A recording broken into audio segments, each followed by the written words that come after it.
Y lo que les voy a compartir precisamente son experiencias de varios maestros que he conocido en varios lugares del país. Como mencionaron, me tocó coordinar un tiempo la propuesta multigrado, la PEM 05, que no fue hecha detrás de un... Pues vamos a iniciar con algunos puntos de relevancia, me parece. Las escuelas multigrado. Cuando hace 30 años surgieron los cursos comunitarios para las zonas más alejadas, se pensó que esos cursos comunitarios del CONAF iban a ser provisionales y que algún tiempo ya no habría cursos comunitarios y que serían escuelas de organización completa.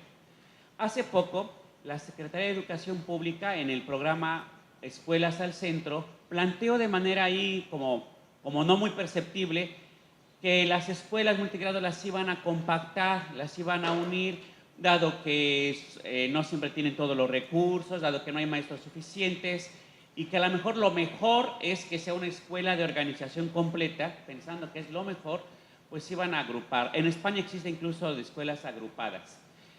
Un grupo de investigadores, del cual formo parte, somos como de 15 instituciones, universidades, normales, UPNs. Nuestro coordinador es el doctor Diego Juárez, de la Ibero, de la Ciudad de México, aunque ha estado en otras universidades públicas, pero hay compañeros de la Normal de Tabasco, de Zacatecas, de Guerrero. Hicimos una carta al secretario, a don Nuño, y nos contestó su equipo de asesores que no nos preocupáramos tanto, que era un proyecto piloto y que se iba a ver si era funcional. Esto de agrupar escuelas multigrado en escuelas de organización completa. ¿Por qué lo menciono? Porque a esta altura, siglo XXI, pensaríamos que la escuela multigrado, pues ni modo, como que es por necesidad. Como no hay un número suficiente de niños, entonces, pues un maestro o dos maestros. Y yo creo que lo importante, quisiera a lo largo de la charla, es que la escuela multigrado no debiera ser de déficit, sino incluso es un modelo que en varios países, en zonas urbanas, se está retomando. O sea, escuelas multigrado no por falta de niños, sino escuelas multigrado a propósito. Vamos a ver qué se requeriría, maestros con una suficiente formación académica para ver cómo atender la diversidad de edades, algunos materiales específicos, guiones, fichas de trabajo, rincones y áreas, para que el modelo multigrado pueda operar incluso en una zona urbana, incluso donde podría haber un maestro por grado y fuera a propósito tener niños, no sé si de todos los grados, pero de varios, ¿no? Primero, quizá por tipo tridocente o bidocente. Entonces, un poco esta idea es, las escuelas multigrado o las escuelas en el mundo nacieron siendo multigrado en el siglo XIX, 1800, en muchos países y en México no era un maestro por grado. La educación lancasteriana tenía niños de todas las edades y con los niños monitores, una idea que hoy puede seguir siendo recuperada, ¿sí? Los niños grandes que les ayudaban a los pequeños. Pero paulatinamente se pensó que quizá la escuela por grado era mejor. Bueno, hoy está como en revisión esa idea y que no necesariamente es mejor escuela por grado, sino multigrado es otro modelo alternativo, posible. No de menor calidad, que puede ser tanto como la escuela unigrado.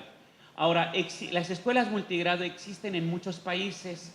Habíamos puesto en una diapositiva anterior en todos, pero bueno, en muchos países, incluido Francia, Estados Unidos, Inglaterra, Finlandia. Yo tengo algunos libros de investigadores de Estados Unidos hablando de escuelas multigrado en Estados Unidos. Y también en Inglaterra hay un centro de investigación. Ustedes ponen Universidad de Londres, Angela Little, bueno, ahí no lo puse, pero Angela Little, ella coordina proyectos de investigación internacional sobre multigrado. Y hay escuelas multigrado en Inglaterra y en Irlanda, sí en contextos rurales, pero también en contextos urbanos. En Finlandia, precisamente el doctor Diego Juárez hizo un estudio comparativo de escuelas multigrado en Finlandia, en Cuba y Colombia, y encontró algunas situaciones como recomendaciones de cómo ayudar a la mejora de estas escuelas. Entonces, Finlandia también tiene escuelas multigrado, digamos, a propósito, no por carencia. Ahora, seguramente han escuchado o conocen las escuelas Montessori, ¿no? De María Montessori, sobre todo en preescolar y también en primaria, los talleres, taller 1, taller 2, pues son escuelas multigrado, ¿sí? Porque en el grupo conviven niños de distintas edades, claro, con mucho material. y es ahí donde los niños, según sus edades, intereses, están que si en el taller o el área de ciencias, el área de lenguaje. Entonces, la educación Montessori es multigrado, desde sus inicios, o sea, no por falta de maestros. Entonces, la idea, un poco esta primera diapositiva, es que la escuela multigrado no debiera ser solo para escuelas rurales, solo donde no hay niños, sino un modelo educativo, una propuesta pedagógica que incluso habría que atreverse a pilotear en zonas urbanas y ver a lo mejor con padres, porque también es difícil convencerlos y mostrar por qué mi niño de primer año va a estar con uno de tercero, ¿no? Pero quiero darles un ejemplo de por qué la escuela multigrado incluso en contexto urbano. Lo vi en escuela rural, pero en contexto urbano. La alfabetización inicial y temas como de ciencias, ¿no? De hecho, el maestro Enrique Lepe y otros han trabajado talleres sobre alfabetización inicial y creo que han hablado mucho de que es importante, y ustedes lo saben, el ambiente alfabetizador. Si un niño tiene padres de familia que leen, que le leen a los niños, aprenderían más que unos niños cuyos padres son analfabetas, bueno, dificultarían un poco, o que no tienen hermanos. Bueno, en una escuela multigrado, donde el modelo se trabaja de manera colaborativa, el maestro no divide tanto a los grados, sino que hace algo en conjunto. Por ejemplo, leer cuentos para todos, de primero a sexto. Si él les lee un cuento que sea más o menos válido para todos los grados y después a unos niños les pide que dibujen lo que les gustó del cuento y que a lo mejor escriban el nombre del personaje, el niño de primer año que aún no codifica, el de segundo, tercero le puede ayudar a escribir la peor señora del mundo, ¿no? O la brujita atarantada, así, la. Y el niño entonces tiene quien le ayude a ir identificando esas letras. En cambio, si es solo de primer año, aunque también puede haber niños alfabéticos, sabemos, pero es como menos posible. ¿Sí? Entonces, en la multigrado, los niños mayores, por momentos, para que no sea todo el día, le ayudan a los pequeños y claro que el niño va aprendiendo y como ve en la pared los escritos de los niños va identificando. Es decir, si lo vemos bien, se puede alfabetizar hasta de manera más pronta en escuela multigrado que en una escuela de organización completa.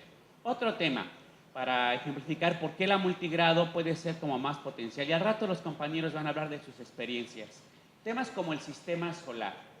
En un grupo de primer año de organización completa o unigrado, que sería como lo más correcto, porque la otra no es incompleta, simplemente es otro modelo, quizá los maestros vean solo tamaños de los astros, ¿no? La luna, el sol, comparar la Tierra y hasta ahí. A lo mejor el movimiento, algo muy elemental, muy sencillo para niños de primer año. Pero si el maestro, sobre todo el unitario, con todo y que pensamos que es más complicado los 6 grados, ve el tema del sistema solar, bueno, cuando había enciclomedia, y si no, el maestro comentará que aún sin enciclomedia les presenta videos y esto. Todos los grados, de primero a sexto, ven a lo mejor un video o dibujan qué astros observan en la noche o qué astros ven en el día, lo pegan en la pared y platican, niños de primero a sexto. Y luego el maestro divide por ciclos, sobre todo en unitaria, es mejor diferenciar por ciclos, y con los de quinto y sexto les da guiones de trabajo, tarjetitas donde les diga 2 o 3 actividades. A lo mejor si ya tiene el video seleccionado, como va a comentar el maestro Vladimir, observen este video y a lo mejor contesten estas preguntas, ¿no? O bien, por ejemplo, tercero y cuarto, libros del rincón, busquen aquellos que hablan de los planetas y en un pliego de Bond dibujen, bueno, deciden tu Saturno, ustedes escojan un planeta y escriban, lean lo que viene en el libro del rincón y escriban como lo que más entendieron. Y ahí les dedica un tiempo, ¿no? No sé, media hora, 1 hora. Y después, otro día, porque a lo mejor no es el seguirse con el tema, hacen lo que se llama puesta en común. Entonces, los de quinto y sexto, es posible que les presenten el video, si es que eso fue lo posible, a sus demás compañeros y les expliquen. A lo mejor el video fue sobre tipos del sistema solar o las estrellas o algo así. Y los de tercero y cuarto les presentan el pliego de papel bond, el planeta, y les explican las características. Entonces, imagínense, los niños de primero y segundo, que son el público, igual que sus compañeros, están aprendiendo cómo es el sistema solar, cómo es Saturno, cómo es Júpiter. Como dicen ustedes, los que ya son multigrado, los niños están adelantando con este tipo de modelo. Y nos preguntaba un maestro de San Luis Potosí, oiga maestro, yo ya hice esa actividad y todo, pero si me quedo el otro año en la escuela, porque ven que la movilidad docente luego hace que ya no estés en la escuela, hay unos que sí están 5, el maestro tiene 10 años en su escuela, pero unos hay mucha movilidad, dice, ¿y qué voy a hacer? ¿A poco voy a repetir como las mismas actividades? Y ese fue algo interesante. Si usan esto de temas o proyectos comunes, entonces, si en una próxima ocasión lo vuelven a recuperar, se llama currículum en espiral. Ves otros temas, a lo mejor ya hoyos negros, ¿no? Quasars, otro tipo de temas y profundizas. Entonces, yo sé que no es como muy fácil, de pronto escucharlo suena interesante, pero el mensaje es, en una situación multigrado, los niños pequeños aprenden de los grandes refuerzan conocimientos al explicar a los pequeños. Entonces, el modelo multigrado puede ser por eso potencial. Lo cual no quiere decir que no haya retos y que todo sea como color de rosa. Hay varios retos que tenemos que ir viendo. Pero ese es el mensaje, que la escuela multigrado es muy potencialmente educativa. Bueno, las escuelas multigrado son una realidad nacional y en la entidad. Quizá no tan fuerte como Oaxaca y Chiapas, Guerrero, pero también tienen escuelas multigrado. Miren, el INE publica en su libro Panorama Educativo cada año, aunque el más reciente es 2014, cuáles son, bueno, publica mucha información, qué cantidad de maestros hay, de escuelas, cuáles son las condiciones físicas, y tiene un apartado ya desde hace como 4 años sobre escuelas multigrado. Eso es muy interesante para que luego quienes gusten como docentes, equipos técnicos puedan permanentemente revisar ese apartado. Lo hace nacional y por entidad y por tipo de escuela. Aquí solo es nacional. Preescolares unitarios. Unitarios, ahí no están las ni docentes. Educadoras que atienden los 3 grados, la cuarta parte del país son unitarios, es decir que son bastantes.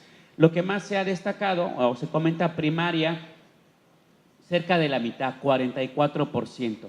El INE define como escuela multigrado aquella donde todos los maestros tienen 2 o más grados, por lo menos 2. Entonces, ese dato del 44% es las tridocentes, hasta ahí llega. Las tetra y pentadocentes no están consideradas en el 44%. Hay otra estadística que ya entonces rebasa el 50%. Las tetra y pentadocentes. Claro, porque en las pentadocentes solo un maestro tiene 2 grados y ya los demás 1 grado. Y telesecundarias, unitarias y bidocentes, una quinta parte, el 19%. Y esta cantidad se ha mantenido en los últimos 5 días. O sea, no ha habido como, ni se ha elevado bastante, como que está estable. Pero se piensa que puede incrementarse porque cada vez hay más comunidades pequeñas por la dispersión, la migración. O sea, no disminuye. Es posible que igual en 10 años, 15, sigamos teniendo un número pues considerable de escuelas multigrado. Pero como les decía, en zonas urbanas están surgiendo también porque hay, pues llega migración, entonces se requiere también en escuelas urbanas. Y no las veamos como que ni modo. Ojalá, les digo que en una escuela, hay maestros de la normal de Balancán, solo como experiencia, porque es difícil a lo mejor porque administrativamente no está como validado que una escuela que pudiendo ser de organización completa la haga multigrado, es un asunto entre administrativo y también con los padres, ¿no? ¿Por qué están haciendo eso? Pareciera que el gobierno quiere darles menos, voy a decirlo así, ¿no? Pero no. En escuelas de Balancán, una primaria anexa, durante algunas semanas las vuelven multigrado por cuestión de práctica docente, no por experimentar, que así puede sonar, pero sí de que los normalistas, que no siempre pueden ir a practicar a escuelas rurales, será lo deseable y están procurando hacerlo, durante 1 o 2 semanas en plática con los padres para explicarles la importancia y que van a ver cómo se aprenden los niños de otros, hacen entonces escuela unitaria, le dan un nombre y reagrupan los niños. Entonces, ese es un tipo de experiencia, ¿sí? Del multigrado. Pero bueno, como ven ustedes, entonces es una realidad a nivel nacional y también en la entidad. Entiendo que es más de 100 escuelas, el porcentaje no lo tengo en este momento, pero también hay escuelas multigrado. Bueno, quisiera hablarles de estos, para que la escuela, el modelo multigrado, sea potencialmente rico, se necesitan una serie de condiciones. Una política educativa. Por fortuna, después de casi 10 años de abandono al multigrado, digo 10 años porque estuvieron programas compensatorios, la PEP 05 y desde hace varios años no hay una política central. Pero hace 2 o 3 días hubo una reunión en el INEP que convocó la maestra Silvia Schmelkes, está coordinada por el secretario de Educación de Durango, también fueron de aquí como de 20 entidades, y en los próximos 3 meses se va a desarrollar una propuesta, un modelo, una política educativa en varios rubros. Aquí de esta región baja, fue la directora de primaria, la maestra Edith Chaviria, que coordina migrantes, y les tocó infraestructura. ¿Qué proponen para el multigrado en infraestructura? Entiendo que también entidades de ustedes participarán en esta región. Bueno, estos son los retos: formación inicial y continua. Pues los maestros no nos preparan en la normal para el multigrado. El Plan 97 tuvo una asignatura regional llamada Educación Multigrado, que algunos estados la tomaron. Yo vine hace como 6 años a la normal, Domingo Carballo. Bueno, trabajamos con los maestros y diseñaron una asignatura. Hoy no sé si con el nuevo Plan de Estudios 2012 lo estén elaborando, pero ese es un reto que a lo mejor fue lo que dijimos en la reunión nacional, que sepan cuáles son los retos para que como área educativa, qué bueno que nos acompañe el secretario y vea si la normal, decir, bueno, sí tienen ustedes la asignatura optativa multigrado, hoy se llama optativa, que la pueden diseñar o retomar, si por el tiempo ya no alcanza, de 2 estados han diseñado, que es Tabasco y Veracruz, ¿no? Entonces, o puede diseñar la propia entidad. Pero esa es la formación inicial. A lo mejor no es una licenciatura en docencia rural, pero sí un trayecto de materias que te orienten, te apoyen cómo planificar y cómo trabajar en multigrado. La otra es la formación continua, pues que los cursos, los talleres, incluso diplomados, pueda haber hacia el multigrado. En el país hay una normal, y es como de las primeras de Latinoamérica, que ofrece un posgrado, es una especialidad, pero ya es posgrado, para docentes multigrado, que es la normal veracruzana. La normal hoy es presencial, pero más adelante están viendo la intención de abrirla en línea. Pero yo creo que un reto o algo interesante sería, a lo mejor no por una normal de un estado, sino entre a lo mejor 2, 3 estados, que bueno que hoy nos acompañan hacia acá, Nuevo León, digo, también Hidalgo, pero porque a lo mejor 2 o 3 estados pueden coordinarse para diseñar una asignatura, bueno, una especialidad o diplomado multigrado, y tanto presencial o virtual. Porque miren, hemos dicho que una conferencia, un taller, pues no es suficiente. Hoy es como pues grandes ideas, pero solo más que capacitación, formación permanente y a mediano plazo podría ayudar a transformar estos retos.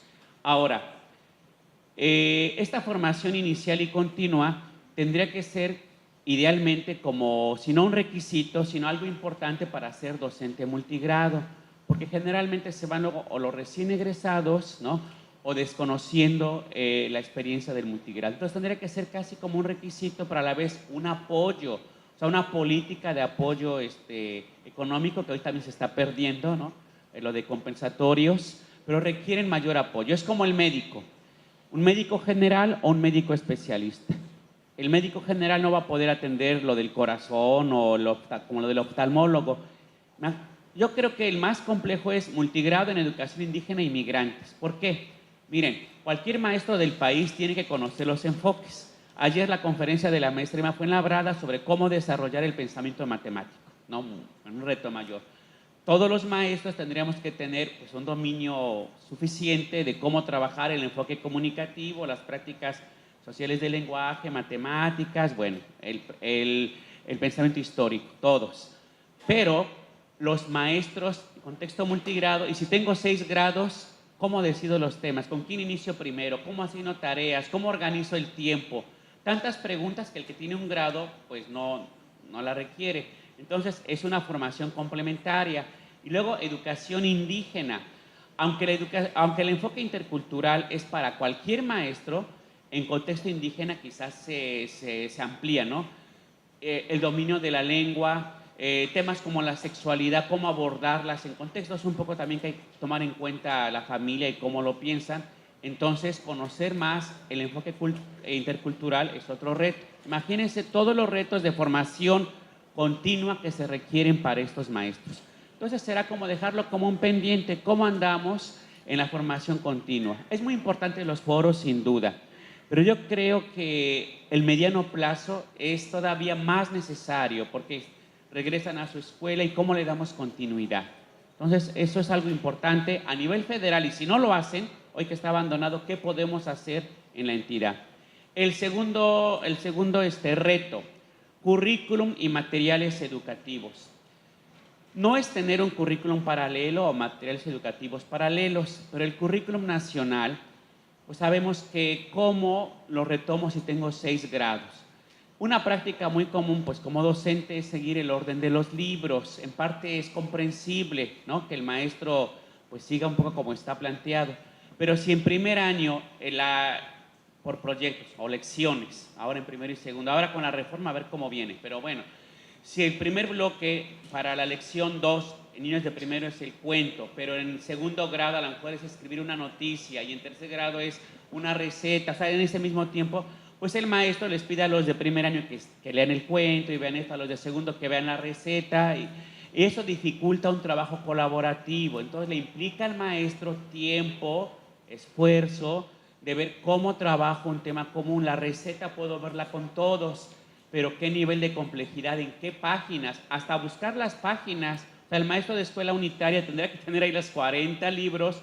Ya el maestro Vladimir le va a decir cómo lo resolvió y yo creo que ya tiene, la secretaría no se lo ha comprado, apoyado, al rato va a platicarles. Pero entonces, lo que debería haber a nivel federal y en las entidades es lo que antes le llamamos adecuación curricular. Hoy quizás se podría llamar de otra manera como reorganización curricular. Es más, lamentablemente el área de desarrollo curricular federal, atrapada en los tiempos, no lo ha tomado en cuenta, pero opinión de varios que tenemos, el currículum podría diseñarse de manera multigrado desde el principio. Y voy a explicar. Mi área más fuerte es lenguaje, por eso luego pongo esos ejemplos, pero igual podría ser matemáticas. Matemáticas, por ejemplo, lo que tenga que ver con fracciones.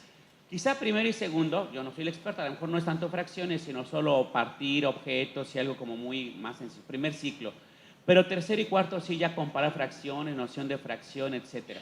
Quinto y sexto quizá también, problemas desde el principio sé que puede haber, pero quizá cómo sería más complicado en quinto y sexto. Entonces tu mapa curricular con la temática o aprendizaje esperado de fracciones, ya en un cuadrito que diga cómo es para primer año o para segundo, para tercero, para cuarto, para quinto y para sexto, solo como aprendizaje esperado.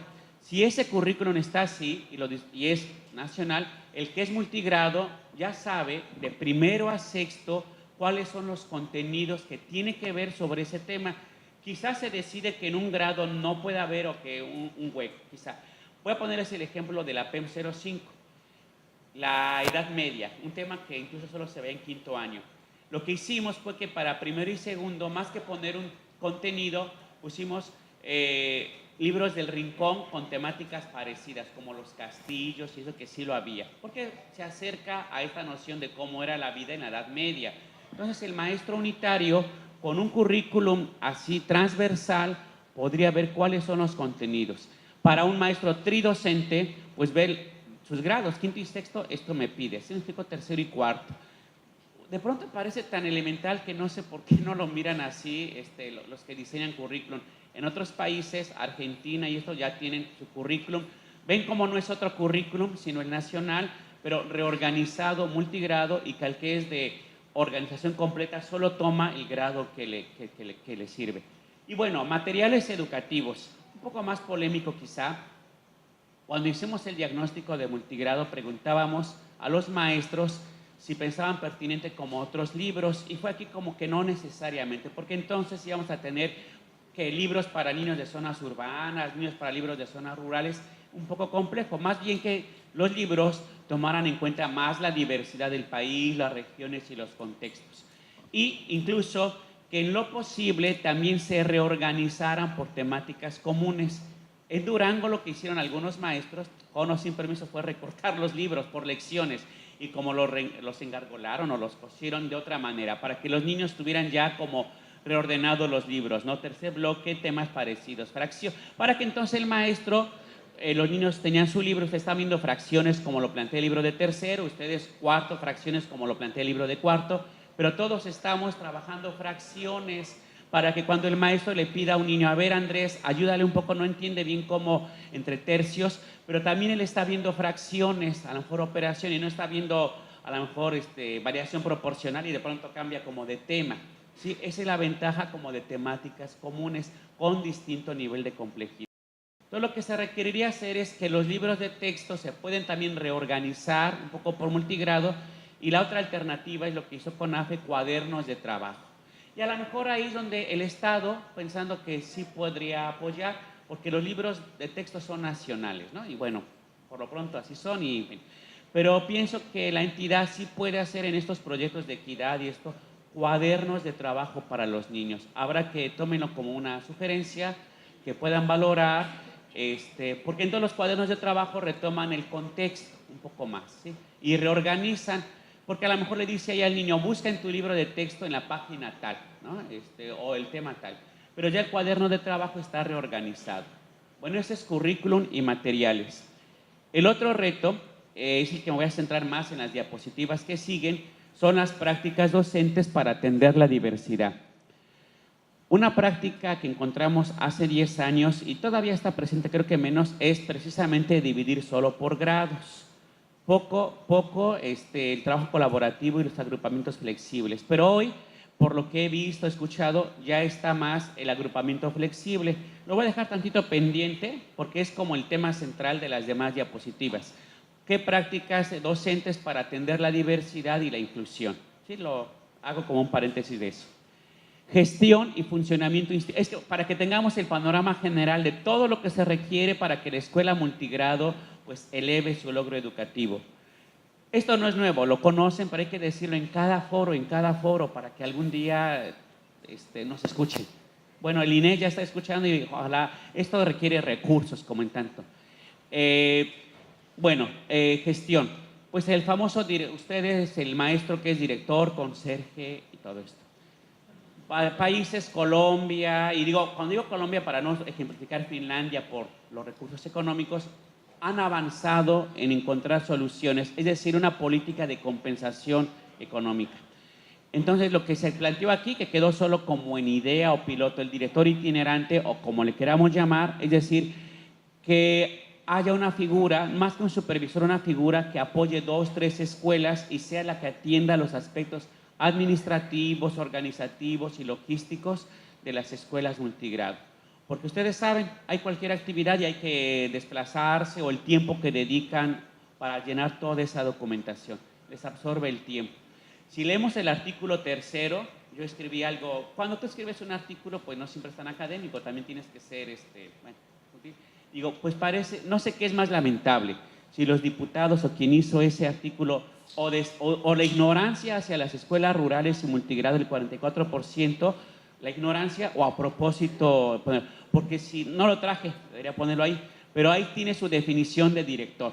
Director, debe ser capaz de organizar a su conjunto de maestros para atender las necesidades de la escuela. Bueno, entonces ignoran que si no el 44%, pero sí como el 25% que son unitarias, no tienen a quién organizar. Entonces, más bien, ahí tendría que haber en el propio artículo 3 y en aquellos casos, debería estar ahí no solo en la Ley General de Educación, de escuelas rurales, un modelo de gestión, ¿no? Así se tiene que plantear, que no distraiga de la docencia o el sistema educativo buscará cómo apoyar la gestión institucional, el papel del directivo. Esto difícilmente lo vamos a poder resolver, pero solo se plantea como para ver que es una tarea también atender, la gestión institucional. Infraestructura y recursos, es lo que se va, los equipos de trabajo que se formaron, cómo tendría que ser en primer lugar este tipo de escuelas las que recibieran el apoyo económico. Bueno, y ahí un poco lo dejamos. Y el otro, respaldo y apoyo institucional. Yo creo, y así me lo voy a atrever a decir, que una de las dificultades de estas administraciones es que están desmantelando el apoyo a las escuelas. Ya no hay equipos técnicos en las entidades. Si pensamos en la historia de estos proyectos Pronales, PACAEP y muchos otros, no por engrosar una administración o pero hoy, ¿quién está acompañando a los maestros? Entonces, todos estos equipos están abandonados. Nuevamente, países, es que voy a mencionar el estudio de Diego, Colombia, Cuba, Finlandia, incluso no solo tienen al asesor técnico general, o sea, el ATP, como decimos, tienen especialistas itinerantes. Ustedes buscan Diego Juárez, así, doctor Diego Juárez, estudios de Cuba, Finlandia, Colombia, y ahí aparece. Es más, en el INE, ellos mismos lo dicen y qué bueno que lo mencionan. O sea, el maestro de deportes, el maestro de educación especial, así vamos a llamarle por lo pronto, el maestro de artes visita una vez a la semana o cada 15 días, pero casi cada semana, a las escuelas rurales multigrado en estos 3 países. Es decir, es un apoyo permanente, no solo el ATP. Hay que decirlo porque hay que aspirar. O sea, no es como un sueño, a ver si nos hacen no es un favor, es una cuestión de equidad. Así como las escuelas de tiempo completo en la Ciudad de México tienen todo ¿Por qué los de la Ciudad de México tienen que tener el subdirector administrativo, el subdirector académico, el maestro de inglés, el maestro de TICS, el maestro de... Y nuestras escuelas rurales de Oaxaca, Chiapas, no tienen ese apoyo? ¿No tendrán el mismo derecho? Entonces, ¿no? Habría que más a esas otras escuelas. La equidad, creo que no recuerdo qué doctora nos presentó la figurita de los niños que veían un juego, ¿no? La mesita que les ponías. No les pone la misma mesa a todos, o un taburete, sino un taburete mayor a quien más lo necesita. Entonces tendríamos que apoyar inversamente, ¿no? Esto es. Bueno, pues hay que plantear, finalmente, no todo está en nuestras manos. Lo que sigue quizá esté más cercano a nosotros, que son las prácticas docentes. Pero este es el conjunto de situaciones que explican que en Escale, en Enlace, en Planea, las escuelas multigrado tengan un alto porcentaje a lo mejor de insuficiencia en relación con escuelas urbanas y con escuelas particulares. No, obviamente entendemos que no es solo cuestión de los niños, del maestro. Sí, es importante valorar nuestro trabajo, voy a decirlo así, más que evaluarnos, valorar, pero hay que evaluar lo que está haciendo el sistema educativo en su conjunto, porque si no, creo que coincidimos que es injusto. Y hay que decirlo con datos. Esa es la otra forma. La academia tiene que plantear con datos y con resultados y los cambios necesarios y mostrar experiencias de otros países. Bueno, entonces les decía que me voy a concentrar en propuestas de prácticas docentes para la autonomía y la inclusión. Quizá yo creo que varias de estas ustedes puedan identificarlas y otras que les sean también útiles. Primero, a partir de un concepto de autonomía. Yo creo que coincidimos con lo que plantea Constant Kami, que es una investigadora piagetana, sigue a Piaget. Bueno, autonomía y actuar por decisiones propias, escuchando a los demás. No es hacer lo que tú quieras, sino tener tus argumentos para decidir cómo actuar, ¿no? Ella dice, y Piaget, en lo moral y en lo intelectual, como niño, como adulto, como maestro, como autoridad. El niño tendría que juntar las cosas de su lugar, iba a decir, no recámara, de su lugar, no porque el papá te va a regañar o la mamá cuando llegue, junta eso porque te va a regañar tu papá, tu mamá, sino porque alguien se puede caer, porque ahí está, pues no sé, molestando ese objeto. Entonces, él tiene que entender la razón para hacer algo. Igual, ser puntual no solo porque te van a descontar o esto, sino porque es importante, ¿sí? Entonces, ¿cómo aspiramos a la autonomía? Les decía, ellos dividen dos, autonomía moral y autonomía intelectual. No solo son los valores de respeto, convivencia, sino de asumir tu responsabilidad. En Finlandia, un ejemplo, no hay supervisores.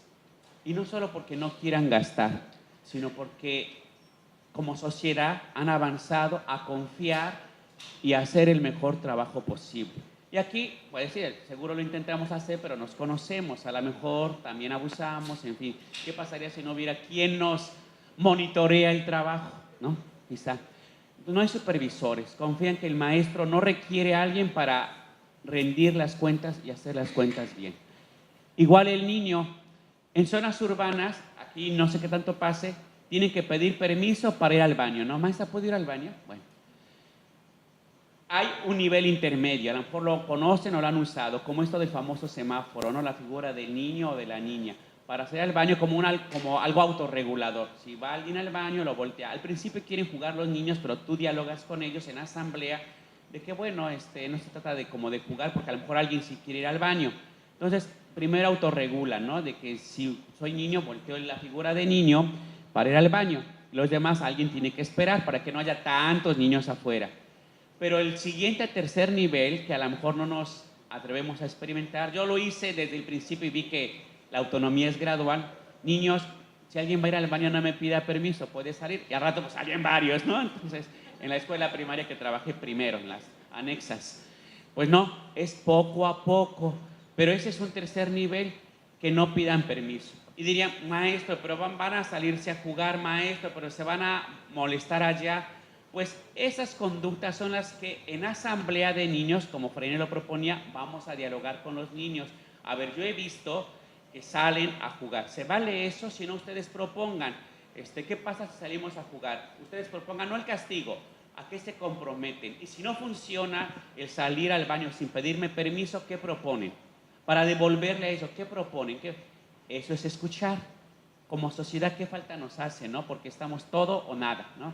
Nadie quiere escuchar al otro, ¿no? Creo que sabemos a qué nos referimos de no querer escuchar al otro. Entonces, ¿cómo nos falta como sociedad escucharnos? Esa sería la autonomía moral. En Canadá o en Inglaterra mismo, apenas pasó en esto de llevar al referéndum, pero en Canadá tengo el ejemplo en varios años. Han votado por la separación, no recuerdo de qué provincia, si Ottawa o no recuerdo. Y aunque ha sido muy poco el porcentaje de no ganar que se separe, no han hecho ni marchas ni otras. Y con esto no descalifico en sí las marchas, sino que se creen en el resultado. Eso sería como autonomía moral más social, no creernos en lo que hacemos. Escucho tus puntos de vista, te doy mis argumentos, intentamos llegar a un consenso, ¿sí? Eso cuánta falta nos hace, desde niños hasta sociedad. Esa sería la autonomía moral. Y la autonomía intelectual. Yo trabajo actualmente en la Escuela Normal de Maestros, procurando formar maestros que reflexionen y analicen. Pero créanme que antes eran las estampitas, ¿no? Hoy es el Wikipedia, que copian y pegan. No digo todos, pero muchos. Pero es eso, presentar tu trabajo como tuyo cuando no lo es. Y no importa si es de la estampita o es del internet. Entonces, la autonomía intelectual es tener el gusto, el deseo, el interés de aprender y además la capacidad de hacer pues tus esquemas, tus resúmenes y de presentarlos. Pero miren, ni la autonomía moral ni la autonomía intelectual se heredan, o sea, se heredan biológicamente. Quizás se heredan o más bien se construyen social y culturalmente. Es decir, no hay un chip de un niño que nació copiando. O sea, que le dejes un trabajo y copie y pegue del libro de texto, ¿sí? Eso se va educando desde el hogar y desde preescolar, de primaria y secundaria. Si lo que hacen es, bueno, hagan un resumen de la Revolución Mexicana o escribe lo que entendiste. Bueno, y te lo trae y por falta de tiempo o la razón que tú quieras dar, solo le pones una palomita, una rep, un sellito con la carita o le encierras los errores de ortografía, él se va dando cuenta que no importa, o sea, a lo mejor lo que entregue. Y yo sé que no da tiempo luego leer los 40 trabajos, entonces decide con ellos qué vas a revisar, es decir, enséñales a cómo escribir con sus propias palabras, a que lo lean a los demás, y a que si te das cuenta que copió, digas, no se trata de copiar, es tu trabajo. Y ya veremos, el texto libre de Freinet y otros, es que ellos vean que lo que importa es su trabajo. Bueno, son dos autonomías. ¿Y cómo esto lo podemos ir logrando? 4 grandes propuestas. Una que se llama Pedagogía Freinet, y varias de estas se incluyeron en la PEM 05, pero hoy sí quiero trabajarlas por separado. Les digo, una conferencia pues no es suficiente, pero ojalá después se den su tiempo. Hay varios textos, no de Wikipedia, varios textos de pedagogía Freinet. Hay varias páginas de grupos de maestros Freinet. De hecho, yo formo parte de un grupo de maestros de escuelas públicas que nos reunimos cada cierto tiempo, cada 2 o 3 meses para trabajar algunos temas, compartimos talleres. Es algo muy importante, formar grupos de trabajo. Y ahora voy a hablar qué es la pedagogía Freinet, pero me parece algo como también Freire. Miren, yo creo que algo importante de los autores de nuestro país y de otros lugares, incluso los clásicos, quién es Montessori, qué propuso, qué nos puede ser útil, ¿no? El material ahí de rincones. ¿Quién fue o quién es Paulo Freire? ¿Por qué hablaba de que es importante leer y escribir del mundo? Voy a hablar tanto de Paulo Freire. Cuando Paulo Freire hizo propuestas para enseñar a leer y escribir con la palabra generadora, que a lo mejor han escuchado eso, aprender con palabras importantes. Un ejemplo es la palabra pala. Y no solo es pape, pipo, pu, la, le, li, lo, lu, no, sino vamos a hablar de qué es la pala. Se hacían carteles y les mostraba a los adultos, ¿qué es esto? Una pala. ¿Y para qué sirve? Bueno, para, trabajar en un jardín, para hacer una zanja. ¿Quién usa la pala? Pues el albañil, el jardinero, ¿quién más? ¿Y la usará un arquitecto? Pues no, ¿por qué no la usa? ¿Por qué no es de su trabajo? ¿Y por qué él es arquitecto? Fíjense, ya, van a decir, está ideologizado. ¿Y por qué él es el arquitecto y él es albañil? Pues porque le gusta, porque pudo, porque tuvo vocación. La palabra vocación, ¿no? Y decía, entonces hay vocación de ser albañil, vocación de ser carpintero y hay vocación de ser ingeniero. O sea, nada más porque tengo vocación de ser ingeniero, soy ingeniero, y el otro tuvo vocación de ser carpintero y quiere ser carpintero. ¿Ven? Entonces y esto incluso alguien podría decir, está así ideologizando. Freire llamaba concientizando. Y bueno, cada quien que va reflexionando. Entonces, era eso, o sea, regresemos a este tipo de autores que reflexionan sobre varios temas. Entonces, Freinet es uno de ellos. La otra propuesta es de proyectos integradores, que seguramente varios ya han trabajado. Vamos a comentar esta propuesta. Y lo otro, actividades permanentes. Básicamente lo de lectura y la de investigación. Y la propuesta multigrado 05, algunas estrategias multigrado. No son ocurrencias ni del equipo que estuvimos, sino de muchos maestros y de experiencias de otros países. Vamos a ir algo a lo de Freinet. Bueno, él trabajó en una escuela multigrado en Francia, maestro rural. Por los años 20, 30, empezó a desarrollar sus propuestas. Algo que podemos caracterizar es como una educación libre, o sea, por la expresión libre, ¿sí? Freinet. Bueno, y comprometido con la educación popular. Una educación de que los niños se expresen, opinen. Una educación por el trabajo es que los niños realicen actividades para aprender. Él estuvo mucho en contra de la enseñanza libresca, no de los libros. Si vas a estudiar las plantas y todo esto, mejor ten un huerto. Hace rato platicaba yo con un maestro del CAM que tiene un vivero. Pues que los niños tengan un pequeño huerto, aún en escuelas urbanas, igual ten tu huerto. Si vas a trabajar sobre escritura, ¿qué es lo que hace un escritor? Publicar libros. Entonces usó la imprenta, publica libros. ¿Qué es lo que hace un científico? Hacer experimentos. Entonces hace experimentos. Parece algo tan obvio, pero eso es algo que planteaba Freinet. No a lo libresco. No es que no trabajes libros. No quites la experiencia. Podríamos vincularlo con John Dewey, el aprendizaje experiencial. Desarrolla actividades más que prácticas, actividades donde se requiera ese conocimiento. Una educación democrática y autogestiva. Vamos a ver algunos principios. Hoy no pude traer libros, pero ese es un libro sobre pedagogía Freinet. Dice Élise, si el niño desde el principio sabe expresar y precisar su pensamiento, cuando es adulto ya no tiene miedo de afirmarlo y defenderlo.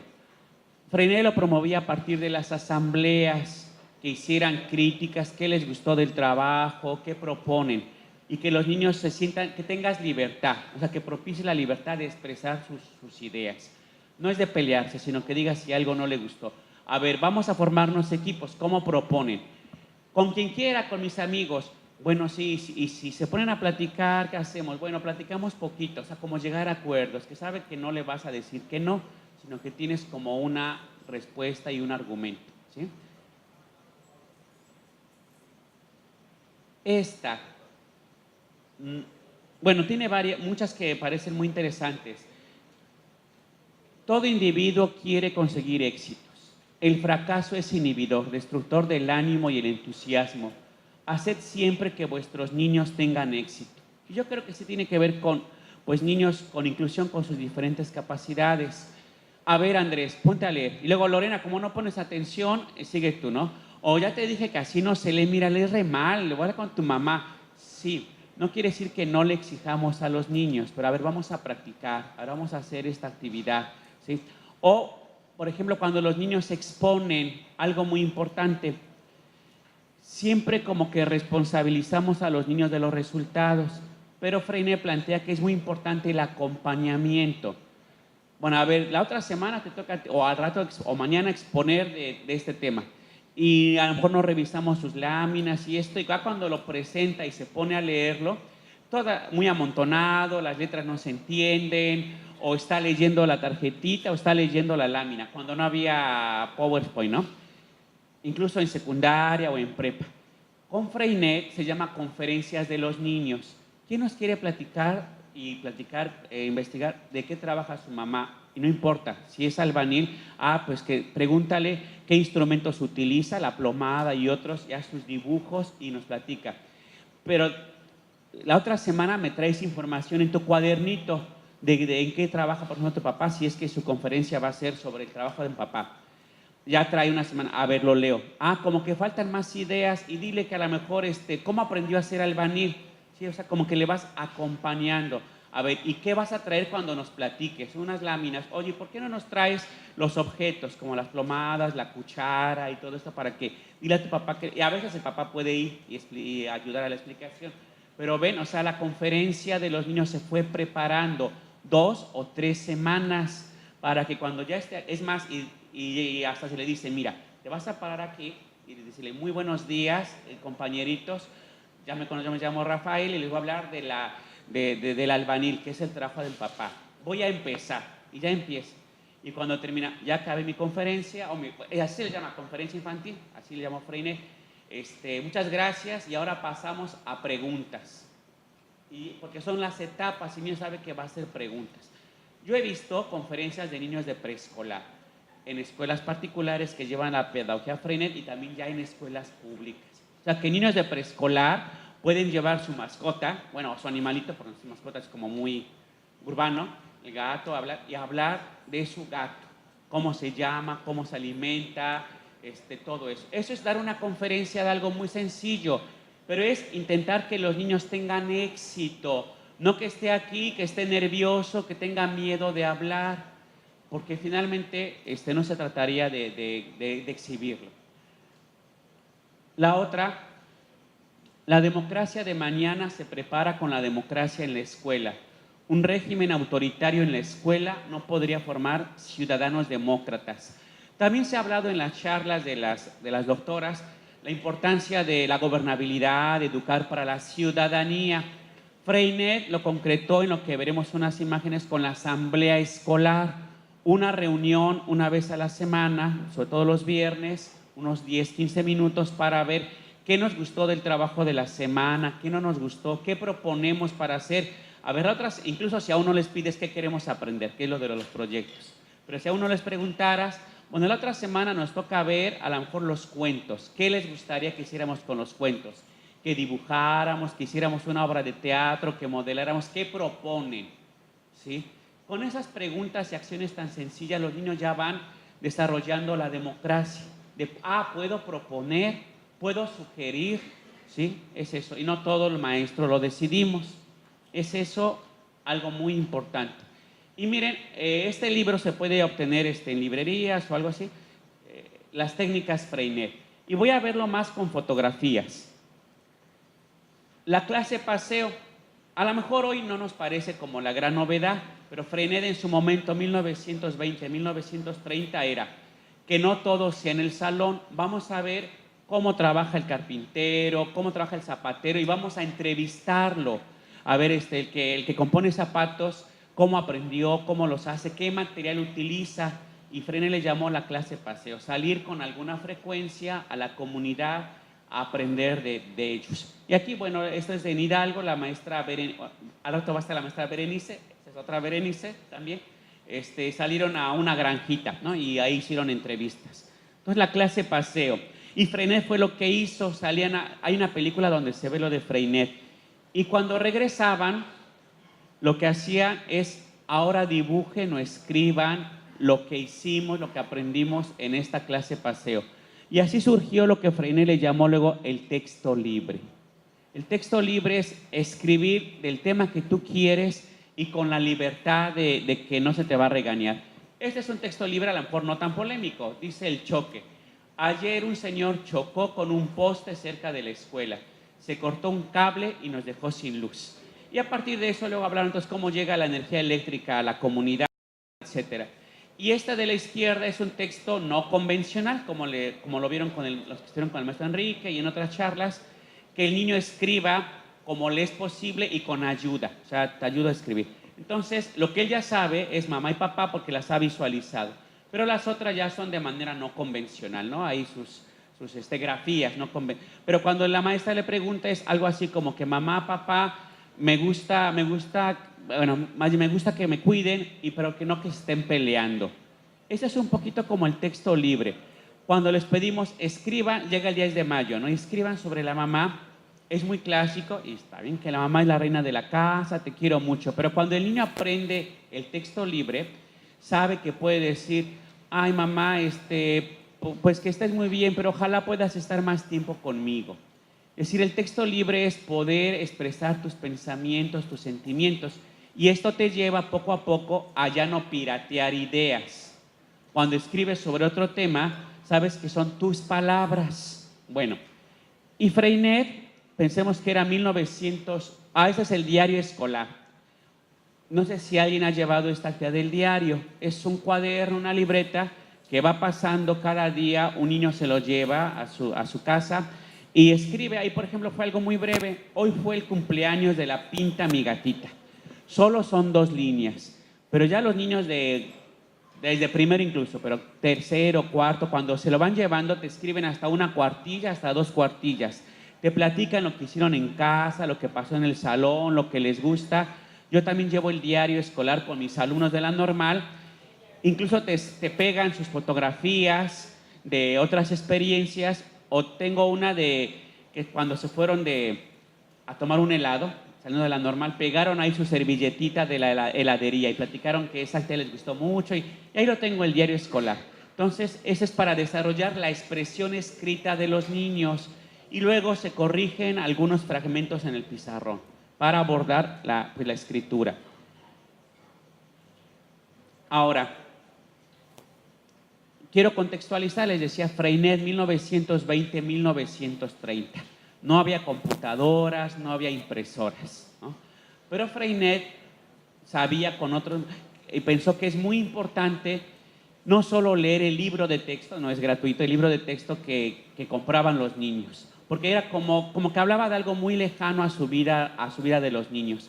Entonces pensó, si los niños ya recorrimos, ya vimos al zapatero, al panadero, si este niño me habló de su papá que encontró fósiles, o su mamá, o su papá que es panadero, su mamá que hace recetas de caracoles, ya lo escribió, pues ahora dice, si eso lo hiciéramos como un libro, y fue que, voy a decir se le ocurrió, pero pensó en imprimir los textos de los niños.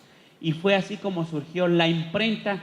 Esas figuras son de la imprenta. Hoy a lo mejor ya no es posible o conveniente, pero la idea de la impresión sí. Escribir los textos de los niños en la computadora, imprimirlos y hacer el cuadernito o el librito de los niños.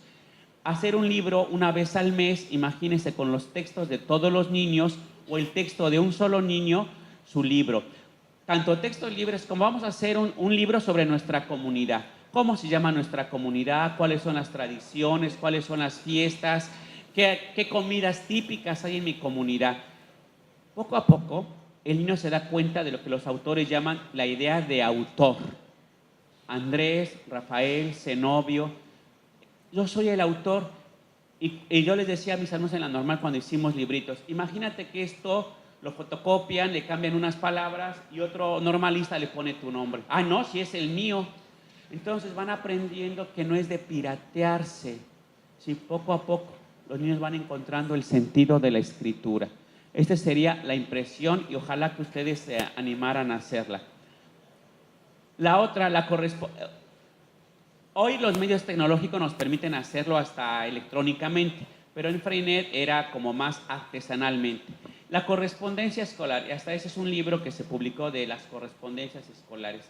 Ahí está la niña, las cartas y de manera no convencional. Es intercambiar cartas, croquis, trabajos. Si de una escuela intercambian a otra, también les digo, una vez al mes, puedes intercambiar sus investigaciones, sus trabajos, hasta pequeños regalos a niños de otra escuela. Y eso los motiva a escribir y a hacer un proyecto. Si estamos en el proyecto a lo mejor de equidad de género, ¿cómo nos ayudamos en esta comunidad y lo intercambiamos con otra escuela? Es lo que llamamos el enfoque comunicativo del español. Freinet lo concreto con estas propuestas. Entonces, esa es la correspondencia escolar. Y es esto, les decía, la conferencia infantil. Ahí se ve la niña del fútbol y aquí el dinosaurio. Quizás los dinosaurios es un tema un poco más clásico, pero los dinosaurios, digo, el fútbol. Tengo otras fotografías, una niña que habló sobre el pastel. Fíjense, el pastel porque el tío era pastelero y le pidió que le explicara cómo se hacía el pastel y lo acompañó y llevó el material para hacer el pastel ahí frente a sus compañeros. Pero aquí el fútbol, la niña se viste de la selección y está explicando. Tema libre, o sea, la conferencia no es darle el tema al niño, te toca exponer de Roma, de Grecia, que no está mal, son los temas formales, pero lo van a repetir esos temas. Aquí son temas el que él decida. Hay niños que han dado temas, pues que si yo recuerdo tuve niños sobre la enfermera, porque su mamá era enfermera y llevó el vendaje y nos enseñó cómo se hacen los vendajes. Entonces, hay temas incluso luego más complicados, enfermedades sexuales. Los niños van encontrando temas, ¿no? Maestro, ¿puedo dar una conferencia sobre el rock? Sí, o la música, o mi artista preferido. Sí, porque va a buscar información, va a leer, va a sistematizar y va a estar aquí enfrente hablando a sus compañeros. Y luego hace una actividad, a lo mejor les pone música o hace una actividad. ¿Ven? Finalmente, ¿qué es un conferencista sino hablar de lo que le gusta? Yo no voy a hablar del pensamiento matemático, algunas ideas, pero ahí está la maestra Irma Fuenlabrada que ha dedicado su vida a eso. Entonces, el niño conferencista es dar de un tema que a él le gusta, que es como el conferencista ya adulto, que también en términos generales es el tema que le gusta. Y se pueden hacer desde preescolar, el tema que él decida. Bueno, y lo que les decía, la asamblea escolar, primero la dirige el maestro y les pone así como título y les explica, a ver, ¿ustedes saben qué es una asamblea? Cuando aquí hacemos asamblea de cooperativa o sus papás han ido a una asamblea de adultos y ya dicen, una junta, se platica de problemas, se toman decisiones. Y dicen, bueno, sí, entonces vamos a hacer una junta de nosotros, del grupo, de este grupo de primer año o de segundo o grupo multigrado. La vamos a hacer todos los viernes. Hoy yo voy a dirigir esta junta, la otra también, y después de 3 juntas ya ustedes van a pasar aquí a dirigirla. Y vean, y bueno, dice ahí, felicitaciones, críticas. Bueno, la palabra sanciones no me gusta, la podemos quitar y más bien se puede poner sugerencias. Aunque sanciones es reparar el daño. Si a lo mejor, no sé, rompí algo, pues lo vuelvo a poner o algo así. Pero son sugerencias. Se empieza por felicitaciones. Felicito a lo mejor a Lorena que nos dio una plática de tal tema. Felicito a tal niño que nos ayuda a ordenar la biblioteca. Felicito a tal niña. O sea, ¿por qué felicitamos a sus compañeros? Felicitamos a los maestros porque hacen su esfuerzo, ¿no? Porque vienen a este curso a la distancia, a nivel nacional, con realmente, sinceramente, porque hoy todo somos de lo peor, no hacemos esto, no queremos, ¿no? Es felicitarnos, felicitamos a los padres de familia también por algo. No es darnos el avión y apapacharnos así nada más, sino realmente qué felicitas, qué estimulas, a qué invitas, ¿sí? Entonces es Empezar siempre en las asambleas por felicitaciones, para que estimule a la gente. Luego pasamos a una parte también de críticas. Se sugiere que primero sean como de grupo y después también individuales, aunque hay que trabajar mucho los valores con los niños para que no sea confrontarse. Criticamos al grupo porque dejan las cosas, las sillas desordenadas. Bueno, en las multigrado no hay quien las ordene. En las escuelas urbanas dicen los niños, ay sí, pero don Luis puede luego limpiar o barrer. Seguramente saben ustedes que en Japón, me lo platicó una amiga salud japonesa, no hay adultos que barran el salón. Sí hay, pero una vez al mes o esto. Pero los propios niños hacen el aseo de su salón, ordenan. Japón.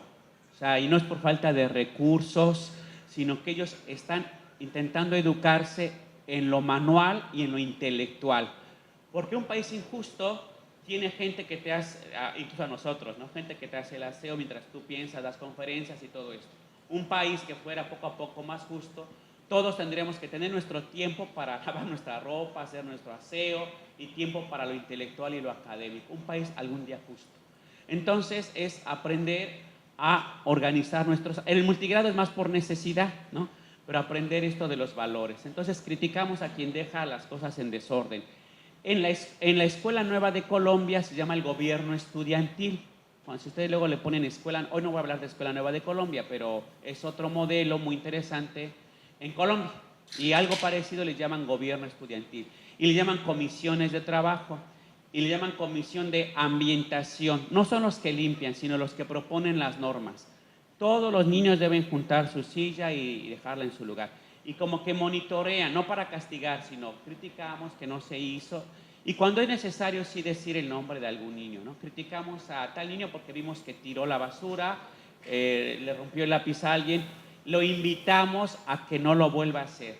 Lo invitamos una vez, lo invitamos 2 veces, ya la tercera, bueno, ahí es un poquito complejo, pero es invitar, que son las críticas. Las críticas también son al maestro. Critico al maestro Zenobio. Hace 15 años o 20 que yo tenía grupo, o ya no tengo, hoy estoy en la normal.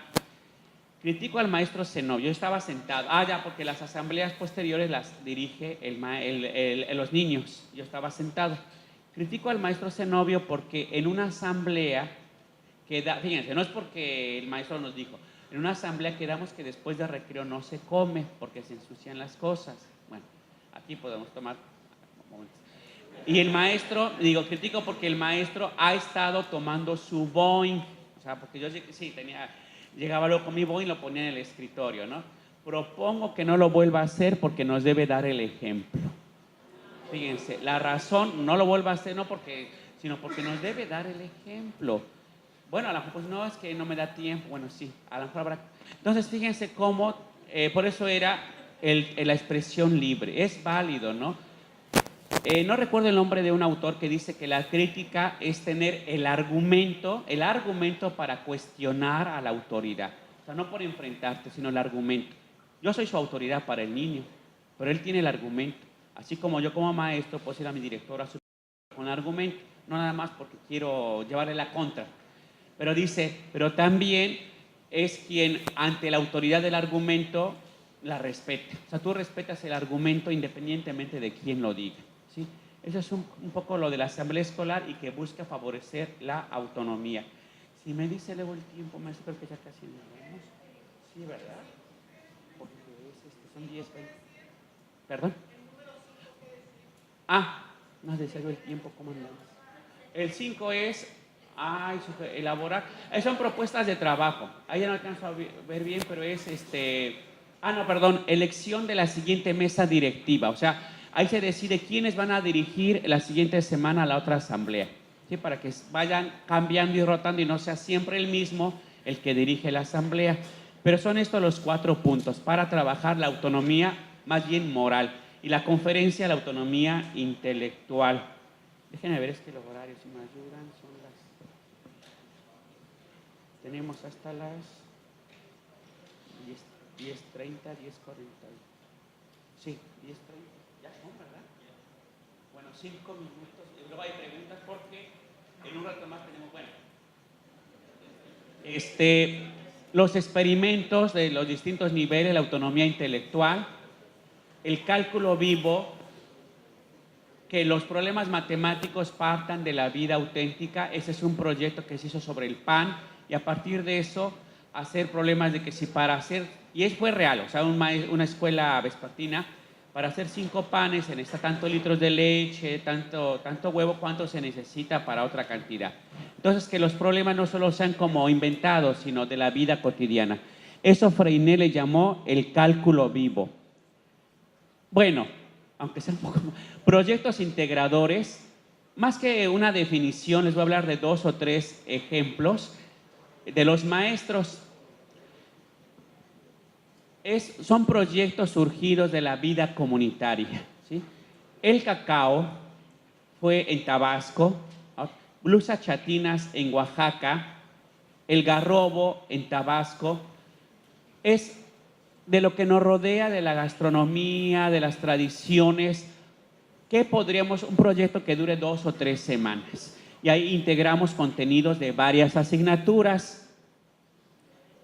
Otro proyecto fue, bueno, no solo es de la comunidad, sino también de propuestas del maestro Beethoven, el pan, hacemos pan, los pintores, o de Mario Benedetti. Eso fue. Ahora les voy a mostrar un esquema que usaron en Guanajuato y nos lo autorizaron para difundirlo, y el logo es de Oaxaca, multigrado, las M's en la montaña y las cabecitas. Ese se llama manteleta de planificación. No es una receta, finalmente si les funciona, es un pliego de Bond. Tuve un descuido de no enviarlo antes de la presentación, pero ahí la podemos dejar para que luego la puedan difundir, ¿sí? Bueno, ¿qué sabemos, no? O sea, el proyecto, las blusas chatinas, que son blusas que usa la gente de la comunidad por el rumbo de Puerto Escondido, en Oaxaca. ¿Qué sabemos? Bueno, que se usan en esta fiesta, que tienen como punto de cruz, bueno, cómo se elaboren. ¿Qué queremos saber? ¿Desde cuándo vienen? ¿Cuál es el costo? ¿Cómo surgió la tradición, etcétera? ¿Para qué nos va a servir? Pues para aprender más sobre el tema, o el cacao, para hacer chocolate también, ¿no? ¿Para qué nos va a servir ese proyecto? Y luego, ¿qué actividades vamos a realizar? Recorrer, visitar un lugar donde hacen el chocolate, el cacao, preguntar, investigar, dar una plática a nuestros compañeros. ¿Y cuál es el producto final o cierre del producto? O sea, ¿qué vamos a trabajar a todos? Una obra de teatro, una muestra gastronómica, un folleto, un tríptico, una obra de teatro. ¿Cómo vamos a cerrar? Es esto un poco, por el tiempo, pues no profundizamos mucho, los compañeros van a hablar de sus experiencias, pero esa es otra alternativa, el trabajo por proyectos, no solo por asignaturas. Esta es una idea muy, muy importante. La tercera, porque les digo, es pedagogía Freinet, proyectos. La tercera, actividades permanentes. Varias tienen que ver con la lectura. Voy a ir un poquito. La lectura en voz alta, ayer lo trabajamos en el taller. La importancia de que el maestro les lea por lo menos una vez a la semana un libro bien seleccionado. No es cualquier libro que se me ocurrió. Tengo que buscar un libro que a mí me guste y que es posible que les guste a los niños. Prepararla, practicar la lectura en voz alta para motivar el interés a ellos. Este es un grupo de preescolar que le están leyendo. Lo otro, que los libros estén disponibles. La fotografía de la izquierda es de una escuela de Jalisco, El Tendedero. Que los libros del Rincón, aunque se llamaron del Rincón, no estén arrinconados, sino que estén disponibles para los niños. Puede ser esto del tendedero, otros usan como la canasta, o finalmente lo que llegaron a las escuelas, estos como libreritos, pero que estén disponibles, las portadas, para que los niños puedan explorarlos, puedan verlos.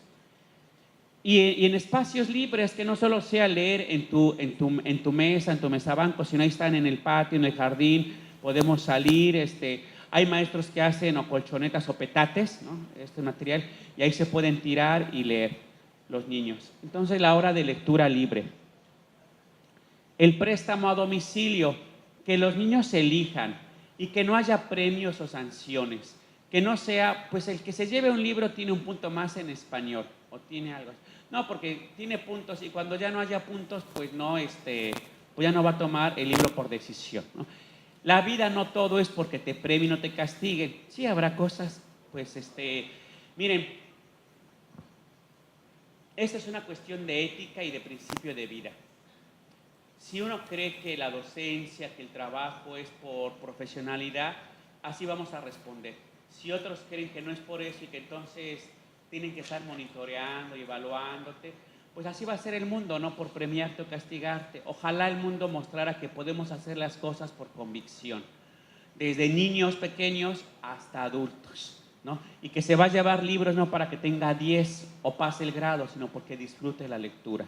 Ese sería el préstamo domicilio. Lectura en voz alta por los alumnos, voluntaria. Poco a poco los que no leen suficientemente también van a autoproponerse, pero que no sea por orden de lista o por orden alfabético que les toca leer, porque el niño lo va a sentir como un castigo, como un temor.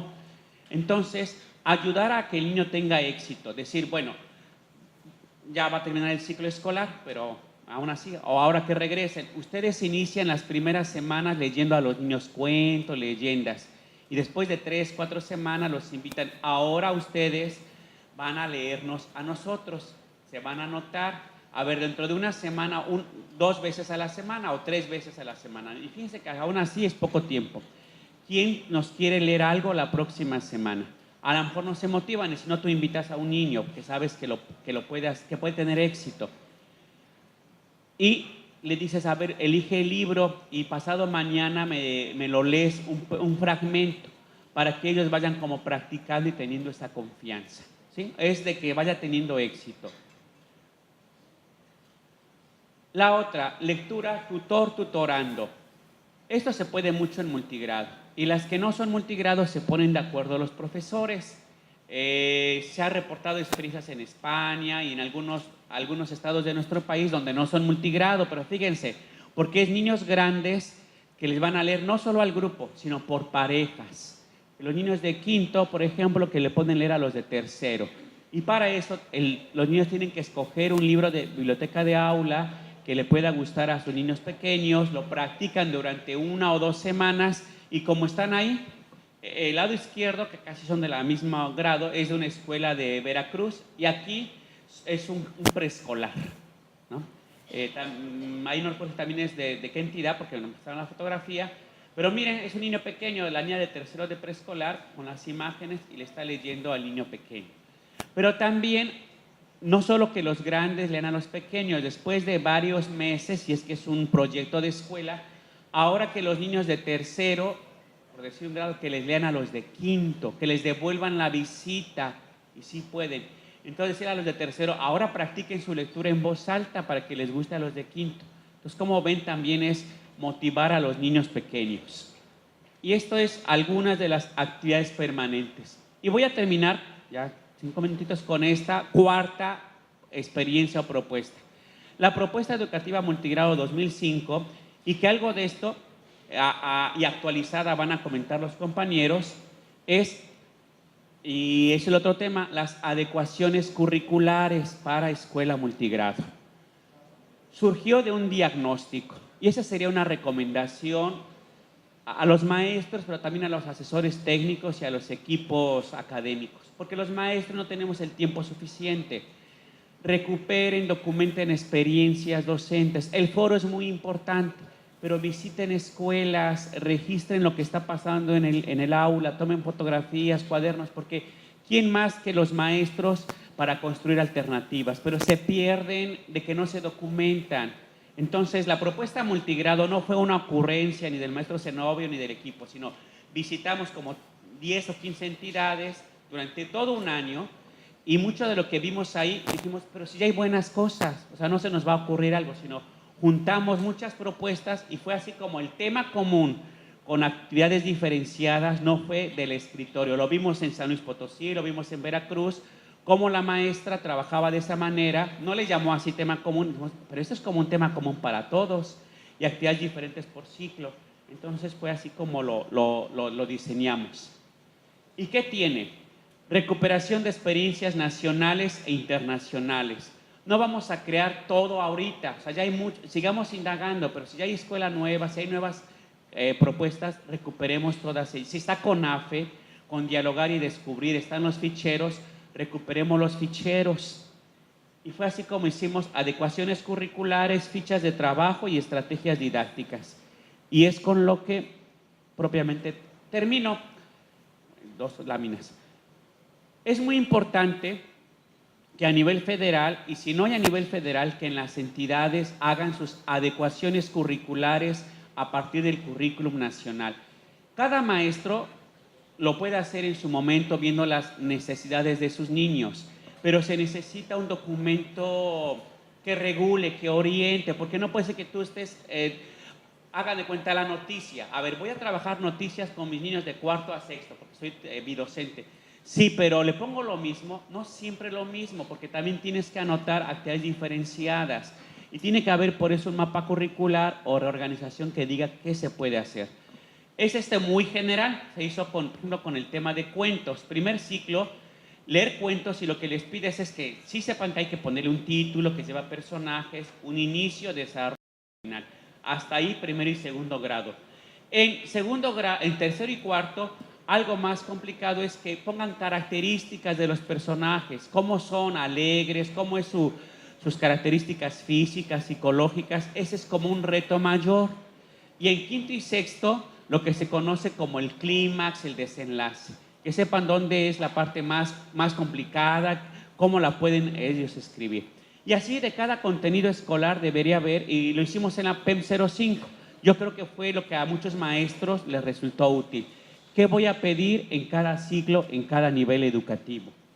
Y es lo que se debería hacer ahora actualmente. Se hicieron guiones y fichas de trabajo.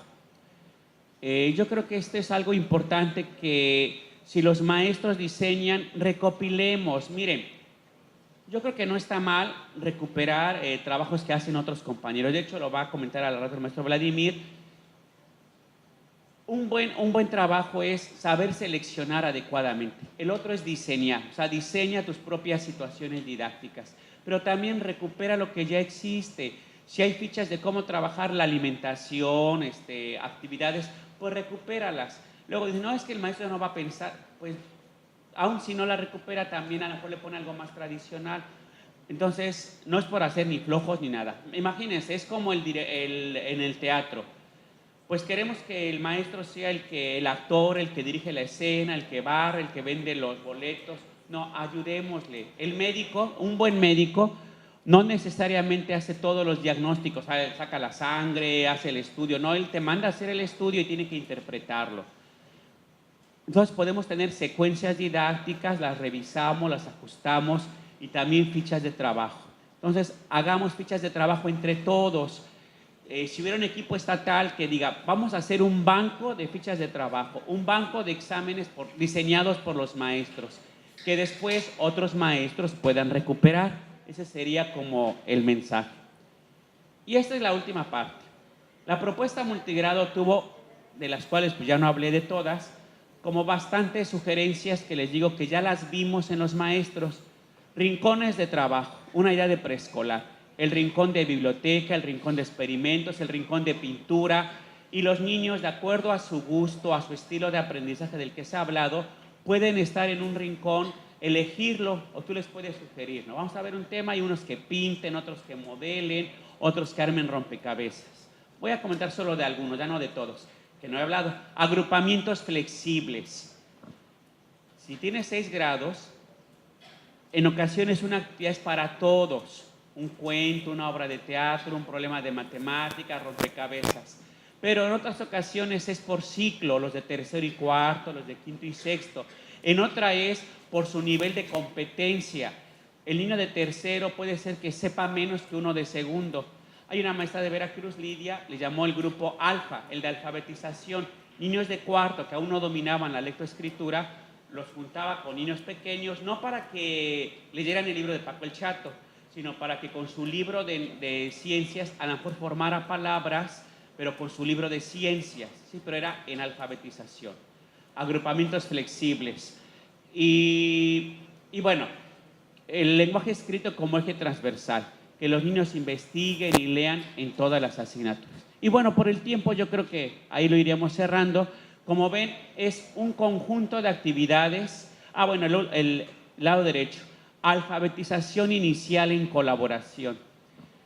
Sería importante que si tienen primero y segundo, o primero, segundo y tercero, o primero, segundo, tercero, cuarto, quinto y sexto, no separen a los niños de primer año para trabajar con ellos la lectoescritura, incorpórenlos con los otros, pero trabajando actividades de alfabetización con esos niños de primer año. Si todos van a ver, les decía, la independencia de México, quizá los de quinto y sexto están leyendo su libro de historia y tal, pero los de primero y segundo están dibujando a los personajes, a Miguel Hidalgo, a todo eso, y con las letras móviles están elaborando el nombre de los personajes y están aprendiendo Miguel Hidalgo, a lo mejor Miguel, ¿ven? Entonces es alfabetización inicial en colaboración.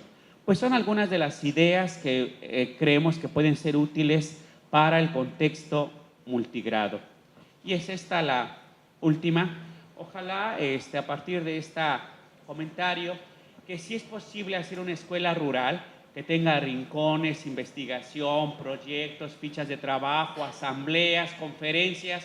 Imagínense, no se trata de que el niño esté copiando en su libro de texto y solo resuelva 10 preguntas o haga un resumen que termina siendo copiando pedacitos de aquí, pedacitos de allá. Pero ¿saben? El niño no copia un pedacito de este párrafo y otro sin encontrarle sentido por mala onda o porque no sepa, sino lo hace porque no le hemos enseñado cómo juntar una idea con otra. Nadie le va a enseñar. No le van a enseñar en su casa, le van a enseñar en la escuela. Para eso va a la escuela, para aprender a hacer resúmenes. Lleva su tiempo. Y si ahí no le enseñamos en la escuela cómo hacer un pequeño resumen, pues nos vamos a quejar en la secundaria, en la prepa, en la normal, de que no saben hacer resúmenes. Pero si nadie le enseña, y para eso va a la escuela, no para aprender. Pues es eso, una escuela rural pertinente, de calidad, con buenos aprendizajes, que es derecho de todos los niños, niñas, adolescentes y jóvenes. Y para eso, pues tendríamos que estar trabajando. Pues muchas gracias y nos vamos a dar si hay algunas preguntas. Maestro Zenobio, muchas gracias. La verdad que